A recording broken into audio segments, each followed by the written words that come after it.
Peristiwa G30S PKI masih melekat di benak sebagian besar warga Indonesia. Peristiwa yang sangat menyakitkan terhadap bangsa sendiri.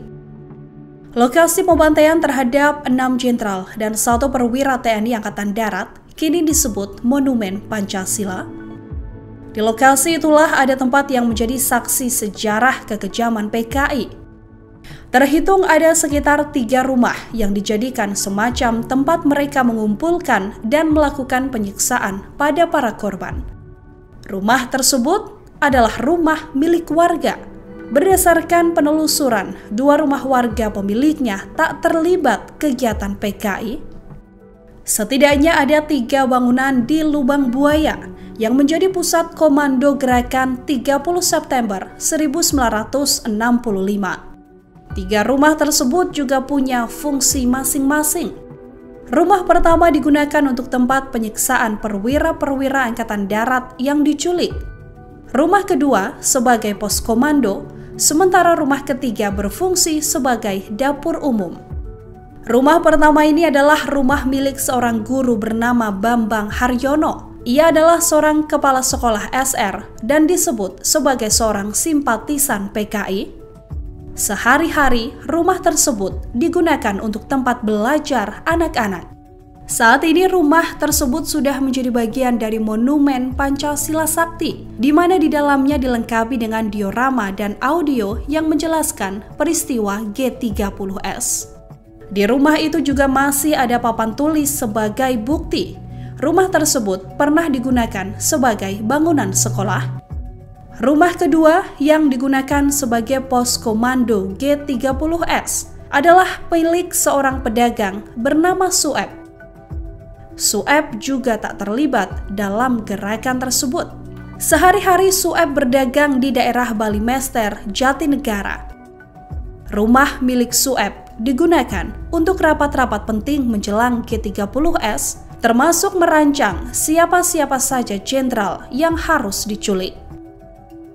Bangunan ini menjadi bagian dari Monumen Pancasila Sakti, di mana bangunannya masih 99% utuh.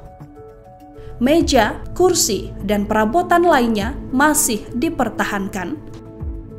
Untuk rumah ketiga yang sebagian besar bagiannya berupa gedek difungsikan sebagai dapur umum. Pemilik rumah itu adalah Amrah, seorang janda yang disebut tak ada sangkut pautnya dengan peristiwa G30S. Sehari-hari Amrah bekerja sebagai tukang jahit. Konon katanya di sekitar Monumen Pancasila Sakti di Lubang Buaya ada sekitar 13 rumah.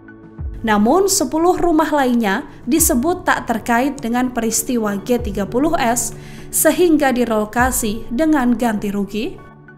Monumen Pancasila Sakti atau Monumen Pahlawan Revolusi merupakan monumen yang dibangun di atas lahan yang dulu menjadi pusat gerakan 30 September. Lokasi itu dulunya adalah sebuah perkebunan karet. Monumen ini dibangun di atas lahan seluas 14,6 hektar atas prakarsa Presiden kedua Republik Indonesia, Soeharto. Monumen ini dibangun untuk mengingat perjuangan para pahlawan revolusi yang menjadi korban G30S. Monumen tersebut terletak di Kelurahan Lubang Buaya, Kecamatan Cipayung, Jakarta Timur. Di sebelah selatan terdapat markas besar Tentara Nasional Indonesia Cilangkap. Sebelah utara adalah Bandar Udara Halim Perdana Kusuma, sedangkan sebelah timur adalah Pasar Pondok Gede, dan sebelah barat Taman Mini Indonesia Indah. Seperti sebelumnya disebutkan, tempat ini merupakan tanah atau kebun kosong, tepatnya kebun karet yang dijadikan sebagai tempat pembuangan terakhir para korban gerakan 30 September 1965.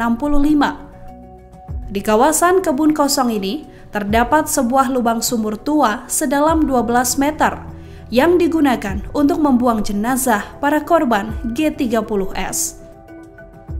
Sumur tua berdiameter 75 cm ini dikenal sebagai lubang buaya. Terima kasih sudah nonton. Jangan lupa like, subscribe, dan share ya.